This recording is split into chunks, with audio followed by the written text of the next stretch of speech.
You know that feeling? You walk away from a conversation just buzzing with new ideas, feeling totally energized. But then other times, you leave some social thing feeling completely drained, like your mental battery is just flat.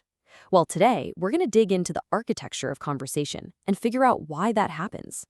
Does this look familiar? You're, 10 minutes into a chat about the weather or weekend plans, and you just feel tired?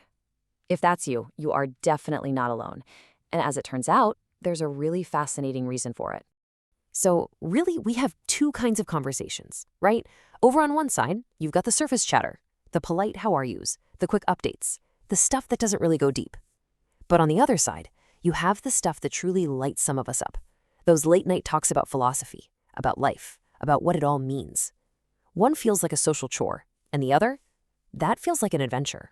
It is so easy to label yourself, or let's be honest, for others to label you as antisocial, or maybe just super introverted, if you're the one who shies away from small talk. But what if that's not the whole story? What if it's something else entirely? And this is the key. This preference you might have, it isn't a bug, it's a feature. We're not talking about a lack of social skills here. We're talking about having a different kind of appetite, one that just isn't satisfied by conversational appetiters. Yeah, let's call it what it is, intellectual hunger. Your mind is genuinely hungry for substance, for complexity, for ideas it can actually chew on. Small talk in this sense is like conversational cotton candy. Sure, it's sweet for a second, but it leaves you feeling totally unsatisfied. And this isn't just some catchy phrase we made up. Psychology actually has a formal scientific name for the personality trait that drives this exact hunger for depth. And there it is, openness to experience. It's one of the big 5 personality traits that psychologists use to map who we are. So people who score high on this, they tend to be really curious, creative, and they are drawn to complex ideas. They don't just put up with new concepts, they actively go looking for them. So what does it actually mean to have a mind that's wired for this kind of openness? All right, let's dive into the science behind it. Okay, so what does this look like in the real world? Well, a mind that's high in openness loves to untangle tricky problems. It's not just sitting around waiting for meaning to show up, it's actively hunting for it. And this last part is crucial. It values the exchange of ideas way more than it values performing social rituals. The how are you is the ritual. A debate about the nature of consciousness? Now that is an idea. So this natural pull towards complexity, it isn't just a random preference, like liking a certain kind of music. It's actually a clue. It points to a much deeper cognitive pattern. And this pattern reveals a particular way of processing the world. And believe it or not, psychological research has found a really interesting correlation here, one that might actually surprise you.